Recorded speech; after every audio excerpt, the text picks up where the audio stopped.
আজকে শোনাবো আশাপূর্ণা দেবীর মজার গল্প ডবল ডোজের ফলাফল। উচ্চ মাধ্যমিক টেস্ট শুরুর দিন সকালে ঘুম থেকে উঠেই উপমন্যুর মনে হলো মাথার মধ্যেটা যেন বিলকুল ফাঁকা, স্রেফ ধূসর মরুভূমি। ব্রেন কোনো কাজ করছে না। এতদিন ধরে যা কিছু পড়েছে টড়েছে, ব্রেনের দেওয়ালে তার ছায়ামাত্র নেই। আদৌ কিছু পড়েছে কি? কি পড়েছে ভাবতে গিয়ে চোখের সামনে একটা অন্ধকারের পর্দা ঝুলতে দেখল। ভাবতে ভাবতে মুখ ধোবার জন্য বাথরুমের দিকে এগোলো। রনিতা দেখতে পেয়ে বলে উঠল, এই ছোটদা, পায়জামা লটপটাতে লটপটাতে অমন ভ্যাবলার মতন হাঁটছিস যে, আছাড় খেতে চাস? উপমন্যু কপালে হাত দিয়ে বলল, মাথাটা কেমন ঘুরছে। মা দালান ধারে বসে কুটনো কুটছিলেন। বলে উঠলেন, মাথার আর দোষ কি? আজ পরীক্ষা, কাল রাত্রিরেও রাত 2টো পর্যন্ত পড়া হলো বাবুর, তাও আবার দাদার ঘুম হবে না বলে মোমবাতি জেলে। মাথা ঘুরবে না? আমার বাবা বলতেন, পরীক্ষার আগের দিন সব বইপত্র তুলে ফেলতে হয়। ওই দিনটা কেবল মনে মনে ভাবতে হয় এ পর্যন্ত কি কি পড়েছি, আর তার থেকে কোন কোনটা কোয়েশ্চেন পেপারে আসা সম্ভব। মার পরলোকগত বাবার উপদেশবাণী শোনবার জন্য অবশ্য দাঁড়িয়ে থাকলো না উপমন্যু, বাথরুমের মধ্যে ঢুকে গেল। আর তার একটু পরেই হঠাৎ বাথরুমের মধ্যে হুড়ুদ্দুম গুড়ুম গাড়ুম একটা শব্দ শোনা গেল। মনে হলো জল ভরা একটা বালতি বোধহয় কলের গলা থেকে হ্যান্ডেল ছিঁড়ে বা ধাক্কা খেয়ে পড়ে গেল। এখন তো আর আগের মতো লোহার বালতি ব্যবহার হয় না, সবই পলিথিন, প্লাস্টিক। তাই ঝনঝনানি শব্দ না হয়ে দুর্দম ধপাস। কি হলো? কি পড়লো? ছুটে এলো বাড়ির লোকেরা। মা দরজায় হাত দিল, অমনু, কি পড়ল? কি ভাগ্যিস শুধু মুখ ধুতে গেছে, বোধহয় দরজায় ভিতর থেকে ছিটকিনি লাগায়নি। ভেজানো দরজা খুলে গেল, আর দেখা গেল বাথরুমের মেঝেটা জলে থই থই। লাল রঙা মস্ত বালতিটা তার উপর গড়াগড়ি খাচ্ছে। তার সঙ্গে প্রায় লেপচে কুকড়ে শুকড়ে ঘাড় গুজে পড়ে আছে উপমন্যু। ঘন্টা বাদেই যাকে পরীক্ষায় বসতে যেতে হবে, কোনোভাবে পড়েই না হয় গেছে আছাড় খেয়ে, তো উঠছে না কেন? এই শেষ ডিসেম্বরের শীতে থই থই জলের ওপর এ কি সর্বনেশী দৃশ্য! মনু, অমনু, পড়লি কি করে? মেজে তো একটুও শ্যাওলা নেই বাবা, ওঠ। মনু অর্থাৎ উপমন্যু নিঃসাড়। অতএব দাদা আর কাজের ছেলে স্বদেশ দুজনে মিলে উপমন্যুকে ধরাধরি করে তুলে আনলো এবং তাড়াতাড়ি ভিজে পায়জামা গেঞ্জি ছাড়িয়ে গা মুছিয়ে শুকনো জিনিস পরিয়ে বিছানায় শুইয়ে দেওয়া হলো। উপমন্যুর জ্ঞানগম্যি নেই। সুবীর, উপমন্যুর বাবা, ঘটনার সময় হাঁটতে আর বাজার করতে গিয়েছিলেন। ভোরবেলা হাঁটতে বেরিয়ে ফেরার সময় বাজার করে আনা তার নিয়ম। ভদ্রলোক তো ফিরে এসে আজ উপমন্যুর পরীক্ষা, তাড়াতাড়ি ভাত খেতে বসবে, তাই মাছ টাছ একেবারে কুটিয়ে নিয়ে এসেছেন। ভেবেছেন বাড়ি এসে বলবেন, মনুকে যেন আজ শুধু পেটির মাছ দেওয়া হয়, যাতে কাঁটা কম। দেরির ভয়ে রিকশা করে ফিরেছেন। সেসব বলা মাথায় উঠল। বাজার করা রিকশাটাকে নিয়েই ডাক্তার বাড়ি ছুটলেন।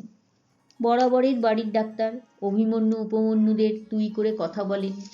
ওদের বাপকে নাম না ধরে বলেন চ্যাটার্জি, আর তার গিন্নিকে বলেন বৌমা।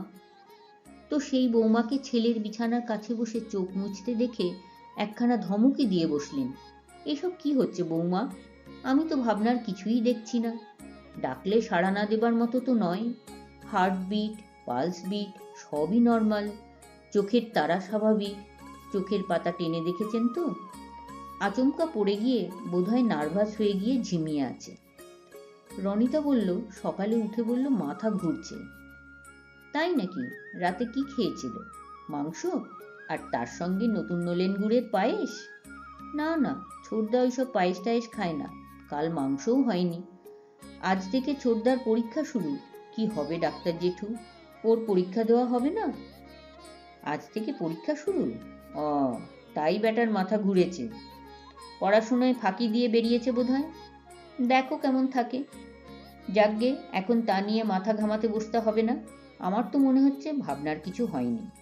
হঠাৎ বালতি সমেত পড়ে গিয়ে ভয় পেয়ে নার্ভাস মতো হয়ে গিয়ে তবে জ্ঞান ফিরতে বেশি দেরি হলে আমায় যেন আবার একটা খবর দেওয়া হয়, আর ঘণ্টাখানেকের মধ্যে সেন্স এসে গেলে কিছু খেতে চাইলে খেতে দেওয়া দরকার, তবে লিকুইড।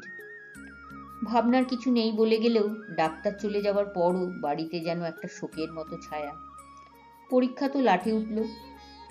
হঠাৎ কি হলো ছেলেটার, কি হলো, সেইটাই তো একটা রহস্য। ঘণ্টাখানেক কেন, আধ ঘন্টা পরেই চোখ মেলল উপমন্যু অর্থাৎ মনু। আর কেমন যেন ভারী ভারী অথচ কাঁপা কাঁপা গলায় বলে উঠল, পটলা, ওটা কি হচ্ছে? পটলা?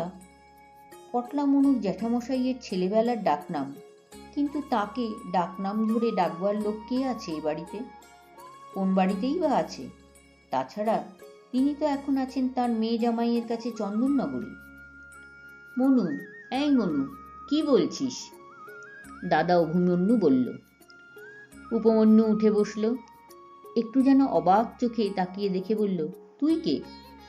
আমি কে? আমায় চিনতে পারছিস না? ন্যাকামি হচ্ছে? তবু মনু সেই ভারী গলায় বলে উঠল, ভোম্বল, ভোম্বল কোথায় গেলি? এ ছেলেটি কে বলতো? ভোম্বল উপমন্যুর বাবার ডাকনাম। সে নাম ধরে একমাত্র জেঠু ডাকেন, এবং বড় পিসিমা এলে তিনি। রনিতা জোরে বললে, কি হচ্ছে ছোড়দা, বাবার নাম ধরে ডাকছিস যে বড়? বাবা এখন ডাক্তার জেঠুকে খবর দিচ্ছেন তোর জ্ঞান ফিরেছে। এই মেয়েটাই বা কে, আমায় তুই বলছে যে বড়?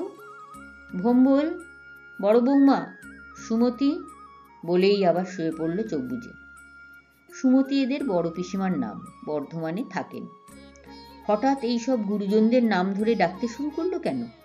সকলেই মুখ চাওয়াচাই করতে লাগলো। মনুর মা অর্থাৎ বোধহয় যিনি বৌমা, তিনি ছেলে চোখ খুলেছে দেখেই ছেলের জন্য একটু হরলিক্স তৈরি করে আনতে গিয়েছিলেন। নিয়ে এসে তাড়াতাড়ি বললেন, মনু, মনু, এমন করছিস কেন বাবা? এই নে, একটুকু খেয়ে নে, পড়ে গিয়ে মাথা ঝিমঝিম করছে। উপমন্যু উঠে বসে চোখ বোঝা অবস্থাতেই কাপটা ধরে এক চুমুক খেয়েই বলে উঠল, এটা আবার কিরকম চা, কে বানিয়েছে? চা তো নয় বাবা, হরলিক্স। হরলিক্স? উপমন্যু চোখ খুলে চারিদিক তাকালো, দৃষ্টি কেমন উদ্ভ্রান্ত। কেন, হরলিক্স খেতে যাব কেন আমি? আমি কি এখন রুগী? হরলিক্স খাওয়াও গে তোমার পুচকে খুকিকে। পুচকে খুকি? উপমন্যুর মা ভয়ে কাঠ।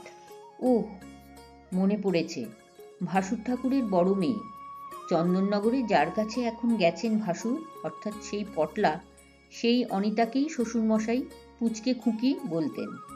সেই তাকেই যা দেখে গেছেন তিনি, আর কোনো নাতি নাতনিকে দেখেননি, মারা গিয়েছিলেন। মনু হঠাৎ এসব বলছে কেন? তবে কি এতকাল বাদে তিনি ভূত হয়ে এসে এই নাতিটার ঘাড়ে এসে চাপলেন? ভয়ে প্রথমটা তো কাঠ, তারপর কাঁপতে কাঁপতে বলেন, মনু, এসব কি বলছো বাবা? তোমার আজ পরীক্ষা, মনে নেই? তুমি আবার কি? মনু বলে ওঠে। ও ছোট বৌমা, এমন বুড়ো বুড়ো দেখতে লাগছে কেন? বড় বৌমা কই? মনুর মা ভয়ে ভয়ে বলেন, মেয়ের বাড়ি গেছেন চন্দননগরে। মেয়ের বাড়ি? মেয়ের বাড়ি আবার কি? সেই ছোট্ট মেয়েটার আবার নিজের বাড়ি কি? না, তীর্থ থেকে ফিরে সব যেন কেমন গোলমাল লাগছে। আবার শুয়ে পড়ল। তীর্থ থেকে? সেও তো একটা কথা। উপমন্যুদের ঠাকুরদা তো তীর্থে গিয়ে মারা গিয়েছিলেন। একটা দলের সঙ্গে গিয়েছিলেন কেদারবদ্রী। ফেরার সময় পথে দারুণ অসুখে ধরে, কোনো মতে বাড়ি ফিরেই মারা যান। এসব তো কবেকার কথা, সবাই ভুলেই গেছে। আর এরা তো ঠাকুরদা ভদ্রলোককে চোখেই দেখেনি। তবে সর্বদা চোখের সামনে তার মস্ত এনলার্জ করা ফটোটা ঝোলানো আছে। এই যা, ভদ্রলোকের চোখ দুটো বড় বড়, দেখে মনে হয় যেন জলজ্যান্ত তাকিয়ে আছেন। উপমন্যু ছেলেবেলায় জেঠুর কাছে আর পিসির কাছে কেবলই জিজ্ঞেস করত, উনি কার বাবা? পিসিরও বাবা, জেঠুরও বাবা, বাপিরও বাবা? উনি তোমাদের কি বলতেন? ওহ, এইসব? আর আমাদের?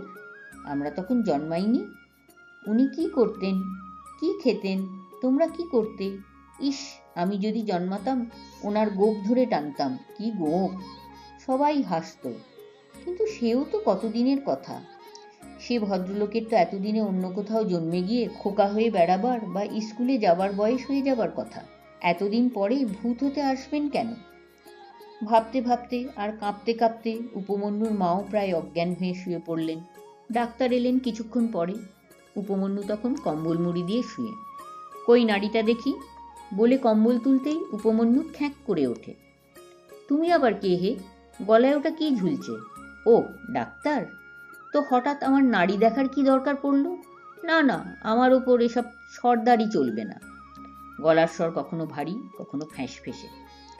ডাক্তারকে অন্য ঘরে ডেকে এনে ঘটনা বলতেই ডাক্তার রেগে উঠে বললেন, ছেলের ঘাড়ে ভূত চেপে থাকে তো ওঝা ডাকোগে চ্যাটার্জি, আমি এসবের মধ্যেই নেই।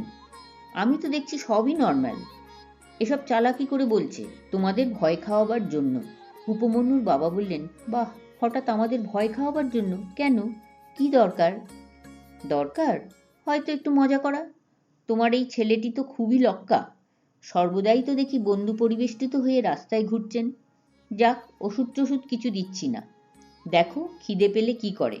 বাবার আত্মা ওকে ভর করেছে মনে হচ্ছে। হাসালে চ্যাটার্জি, তো ডাকোগে ওই সব আত্মার ডাক্তারকে, যত্ত সব। চ্যাটার্জি ভয়ে ভয়ে বলেন, তো আপনার বৌমাকেও একবার একটু দেখে যান। কেন, তার আবার কি হলো? কিছু না, মানে একটু ভয় পেয়ে গিয়ে। তা তিনি অবশ্য ততক্ষণে সামলেছেন। ডাক্তারকে দেখে মাথায় কাপড় দিলেন, তারপর বললেন, হঠাৎ পড়ে যাবার পর থেকেই। ডাক্তার হচ্ছেন বিজ্ঞানের ছাত্র, বললেন, পড়ে গিয়ে মাথায় আঘাত লেগে ব্রেন এফেক্ট করতে পারে বৌমা, তবে ব্রেনের মধ্যে ঠাকুরদার আত্মার ভর হতে দেখিনি কখনো। আমাদের কাছে এ রোগের ওষুধ নেই, ভাত টাত খেতে চায় তো দেয়া হয় যেন। ডাক্তার তো বলে গেলেন তার কাছে এ রোগের ওষুধ নেই, কিন্তু রোগটা যখন আটকে রয়েছে ওষুধ তো দরকার। অতএব পটলা অর্থাৎ সুধীর চ্যাটার্জির কাছে খবর গেল তাড়াতাড়ি চলে আসতে। খবর গেল বর্ধমানে সুমতির কাছেও। দুজনেই একসঙ্গে এলেন সন্ধ্যা পার করে। উপমন্যু তখন তোয়াজ করে দালানে আসন পেতে বসে গরম লুচি, ফালা ফালা বেগুন ভাজা, ফুলকপির ডালনা আর কাটা কম পেটির মাছের ঝাল চালাচ্ছেন। সকালে ভয়ে ভয়ে ভাত খেতে দেওয়া হয়নি, যদিও বারবার বলেছিল উপমন্যু, বৌমা কত বেলা হয়ে গেল, ভাত দিচ্ছ না কেন? তো বৌমাটি বলেছিল, ডাক্তারবাবু বলেছিলেন আজ জলীয় জিনিস খেতে। ধ্যাত্তারি ডাক্তারবাবু, কেন, আমার কি হয়েছে? উপমন্যুর মা ছেলেকে আপনি বলবেন না তুমি বলবেন বুঝতে না পেরে সাবধানে বলেন, মানে সকালে চানের ঘরে মাথা ঘুরে পড়ে যাওয়ায়। মাথা ঘুরে? আমার আবার মাথা ঘুরতে যাবে কেন? ঘুরল সেই কোন একটা যেন ছেলের। আছাড় খেলো ধাই ধপাস, হা হা হা। যাকগে, তাহলে 4টি গরম মুড়ি আর মচমচ করে ভাজা অনেকগুলো বেগুনি দাও। অভিমন্যু, রনিতা এরাও এখন থতমত, কারণ বাবার কাছে শুনেছিল তার বাবা নাকি গরম মুড়ির সঙ্গে বেগুনি খেতে খুব ভালোবাসতেন। তদবধি ওরা আর এদিক মারাচ্ছে না। বাবা তো অফিস কামাই করে জেঠু পিসিকে খবর দেবার জন্য ছুটোছুটি করছেন। বেচারি মায়েরই যত জ্বালা, ছেলের ঘাড়ে চাপা শ্বশুরের ভূতের তোয়াজ করতে করতে প্রাণ যাচ্ছে। সন্ধে হতেই লুচির ব্যবস্থা করছেন এবং শ্বশুর টেবিলে খাবেন কি না খাবেন বুঝতে না পেরে মেঝেতেই কার্পেটের আসন পেতে খেতে দিয়েছেন। সুধীর আর সুমতি, এক রিটায়ার্ড ভদ্রলোক, আরেকটি গিন্নিবান্নি মেয়ে এসে পড়েই আহাররত উচ্চ মাধ্যমিক পড়ুয়া কিশোরটির কাছে প্রায় আছড়ে পড়ে বসে বললেন, বাবা। ঘটনাটি বিশদ জেনেই এসেছেন অবশ্য। উপমন্যু বলে উঠল, ওহ, তোরা এসে গেছিস, ভালো ভালো, কতদিন দেখিনি। তো বড় বৌমা কই? সুধীর বললেন, তার শরীরটা ভালো নেই। শরীর খারাপ কেন? মেয়ের বাড়ি আদর খেয়ে শরীর সেরে তো মোটা হয়ে যাবার কথা। তা বস বস, চায়ের সঙ্গে গরম লুচি খা। তারপর শুরু হয়ে গেল পুরনো কথা। সুমতি ছেলেবেলায় লুচি দেখলেই খাবো খাবো করতো না, এখন কত বুড়ো হয়ে গেছে। ও বাবা, তোমার এখনো সে কথা মনে আছে? পটলা, তুই রিটায়ার করেছিস? বলিস কি? এই তো সেদিন বই খাতা নিয়ে স্কুলে যেতিস, একদিনও কামাই করতে চাইতিস না। পটলা কণ্টকিত হন। ওহ, কি স্মরণ শক্তি! কিন্তু 20 বছর আগে চন্দ্রবিন্দু হয়ে যাওয়া বাবা একটা বালকের দেহে ভর করে স্মরণশক্তি দেখিয়ে আর সংসারের কি লাভ করাবেন? সুমতি অন্য জায়গায় এসে ফিসফিস করে পরামর্শ করেন, ওঝাই হচ্ছে দাওয়াই। বর্ধমানে সুমতির জানা খুব ভালো ওঝা আছে, কাল ভোরের গাড়িতেই তাকে নিয়ে আসতে বলা হোক। সুমতির শ্বশুরবাড়ির কে যেন পোস্ট অফিসে কাজ করে, সেখানে টেলিফোন আছে, রাত 10টার মধ্যে ফোন করে দিলে ম্যানেজ হয়ে যাবে। তবু সুমতি রাত্রে শোবার আগে কাঁদো কাঁদো হয়ে বলেন, বাবা, তুমি তো অনেক দিন আগে সংসারের মায়া কাটিয়ে চলে গেছো, আবার কেন ফিরে আসা? ছেলেটার পরীক্ষা ভণ্ডুল হলো। তাছাড়া ওঝাদের তো শরীরের মধ্যে মমতা থাকে না, হয়তো এমন ঝাড় দেবে। ওঝা উপমন্যু অবাক হয়ে তাকায়। তারপরই ঠাকুরদার গলার স্বরে বলে, ওঝা মানে? কলকাতায় ওঝা কোথায়? কলকাতায় নয়, আমার শ্বশুরবাড়ির দেশ থেকে আসতে বলা হয়েছে। এই খবরদার, ওইসব শ্বশুরবাড়িটারি দেখাতে আসবে না বলে দিচ্ছি, রক্ষে থাকবে না। সুমতি ভয়ে ভয়ে বলেন, আচ্ছা আচ্ছা ঠিক আছে। এ ঘরে এসে বলেন, ব্যাপার মোক্ষম, তিনি একবার এসে পড়লে হয়, তবে তার চিকিৎসা বড় উগ্র। তো কি আর করা, রোগ ব্যাধি হলেও তো ডাক্তারের ছুরির নিচে প্রাণ সমর্পণ করতে হয়। হে ভগবান, কখন সকাল হবে, আমি সারা রাত জেগে দুর্গানাম করব। কিন্তু সকাল হতে কি তোয়ার সইল? রাতারাতি আর এক ভয়ঙ্কর কাণ্ড ঘটে গেল নাকি? রাত্রে শোয়ার ব্যবস্থা হয়েছিল এইভাবে। অভিমন্যু উপমন্যু এই দুই ভাইয়ের শোবার ঘরে, আপাতত ঠাকুরদার আত্মার ঘরে আলাদা বিছানায় জেঠু আর বাপি। মায়ের ঘরে মা, বড় পিসি আর রনিতা। দুই ভাইয়ের পড়ার ঘরে অভিমন্যু একা। বড় পিসির নির্দেশ, সব ঘরে এমনকি সারা বাড়িতে আলো জ্বলবে, নেভানো চলবে না। চোখে আলো লেগে ঘুম আসবে না। শীতকাল তো চাদর কম্বল চাপা দাও, আলো কম্পালসারি। কিন্তু মাঝরাত্রে হঠাৎ লোডশেডিং হয়ে গেল। সঙ্গে সঙ্গে তুমুল কলরল, আলো আলো জ্বালো, টর্চগুলো কোথায়? মোমবাতি নেই? অভি, তোমার পড়ার ঘরে মোমবাতি ছিল না? মনুকাল মোম জেলে রাত জেগে পড়ালেখা করছিল। দরকারের সময় যে টর্চ ফর্চগুলো কোথায় যায়? এই দেশলাইটা নে, কাঠি জেলে দেখ মোমবাতি আছে কিনা। আর এমনি ভৌতিক কাণ্ড। এই কলরোলের মধ্যে কিনা ঠাকুরদার ভূত সমেত উপমন্যু একটা বিকট আ শব্দ করে মশারির দড়ি ফড়ি ছিঁড়ে লেপ কম্বল জড়িয়ে খাট থেকে গড়িয়ে ধপাস। তার মানে একই দিন রাত্রির মধ্যে দুবার মাথায় চোট। উপমন্যুর মা ছুটে এ ঘরে এসে ডুকরে কেঁদে ওঠেন, ছেলেটা আর বাঁচবে না। বাতি খুঁজে পাওয়া গেল, টর্চও। ছেলেকে বা বাবাকে সাবধানে ধরে তুললেন দুই চ্যাটার্জি, শুইয়ে দিলেন খাটে। রনিতা ডুকরে বলল, জেঠু, মাথাটা কি ফেটে গেছে ছোটদার, নাকি মাথায় মস্ত গোলালু গজিয়ে গেছে? জেঠু বললেন, আরে না না, কিছু হয়নি, লেপ কম্বল মশারি সব শুদ্ধ জড়িয়ে পড়ে শুধু কুমড়ো গড়াগড়ি হয়েছে, মাথার নিচে বালিশটা পর্যন্ত রয়ে গেছে। তবে আজ সব দিকেই ব্যাড লাক, না হলে শীতের মাঝরাত্রে লোডশেডিং কেন? সুমতির এখন দুর্গানাম বন্ধ। নিঃশ্বাস ফেলে বললেন, ওটাও হয়তো বাবার খেলা। কতক্ষণে যে রাত ভোর হবে, কতক্ষণে যে তিনি এসে পৌঁছবেন, তিনি মানে সেই করালি ওঝা। কিন্তু তার কি আর আসবার দরকার রইল? একই দিনে দুবার মাথায় চোট লেগে। ডাক্তার জেঠু হা হা করে হেসে বলে উঠলেন, তার মানে বিষে বিষে বিষক্ষয়। কেমন কিরে রনি, কান্না থেমেছে তো? তাহলে জম্পেশ করে একটু চা খাওয়া। রাতে সেই পড়ে যাওয়ার পরই হঠাৎ দেখা গেল যে মনু সেই মনু। বলে উঠেছিল, তোমরা এই ঘরে কেন? জেঠু কখন এলে? দাদা কোথায়? আর তারপর বলেছিল, অনেকক্ষণ মোম জেলে পড়ে ভীষণ ঘুম পাচ্ছে, ভোরে ভোরে জাগিয়ে দিও, কাল আমার পরীক্ষা শুরু।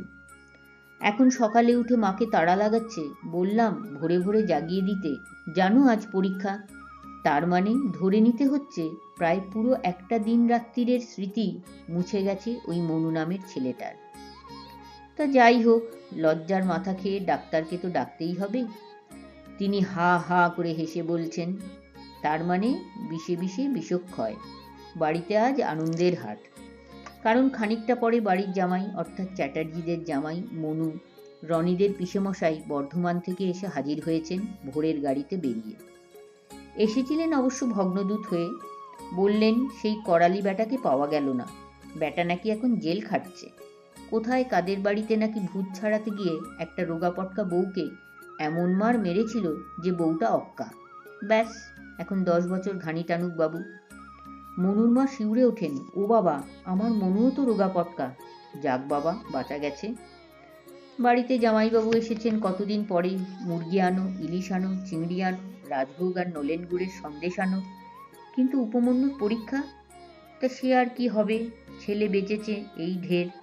তাকে বলা হয়েছে, তুমি কাল পড়ে গিয়ে হঠাৎ অজ্ঞান হয়ে গিয়েছিলে, সারাদিন জ্ঞান ফেরেনি, রাত্রি আবার পড়ে গিয়ে নর্ম্যাল। বাকি কথাগুলো অবশ্য চেপে ফেলা হয়েছে তার কাছে। খুব ইনোসেন্টের মতো সেও মেনে নিয়েছে সে কথা, আর বলেছে কি আর করা যাবে, লাকি যখন ব্যাড, আগামী বছরই পরীক্ষায় বসতে হবে। সকলেই নিশ্চিত ঠাকুরদা ঘটিত নাটকটি টের পায়নি উপমন্যু। কে আর সন্দেহ করতে পারবে সে নাটকের নাট্যকার স্বয়ং উপমন্যু চ্যাটার্জি নিজেই। কাল রাত 2টো পর্যন্ত জেগে নাটকের খসড়া বানিয়েছে এবং মাঝে মাঝে মগজ হাতড়ে হাতড়ে নোট করেছে বড় চ্যাটার্জি ডাকনাম পটলা, ছোট চ্যাটার্জি ডাকনাম ভোম্বল, বড়দি অনিতা ডাকনাম পুচকে খুকি, মুড়ি বেগুনি, লুচি বেগুন ভাজা, অখাদ্য। বেগুন ভাজা আবার মানুষে খায়? যাকগে একটা দিন। এখন ভাত খেয়ে দেখা করতে চলেছে তার পরম গুরু, নাটের গুরু, প্রাণের বন্ধু অরূপ রতনের সঙ্গে। ডাক্তারবাবুর কাছে খবর অরূপেরও কাল পরীক্ষা দেওয়া হয়নি। পরশু রাত থেকে হঠাৎ আচমকা তার মাথার গোলমালের লক্ষণ দেখা দিয়েছে। এখন তাকে ঘরে ছিটকিনি বন্ধ করে আটকে রাখা হয়েছে। পড়ে যাওয়ার ডাবল ডোজে না হয় বিষে বিষে বিষক্ষয় হলো, কিন্তু চটজলদি পাগলের পাগলামি সারাবার উপায় কি? মুশকিলে পড়ে গেল বেচারি অরূপ। ভাগ্যিস সেদিন ওর কথা সমর্থন করেনি মনু। বলেছিল, না রে, পরীক্ষার আগেই হঠাৎ দুজনে পাগল হয়ে গেলে লোকের সন্দেহ আসবে, আমি দেখি কিভাবে ম্যানেজ করতে পারি। তবে না, ওই অরূপের সঙ্গে আর না।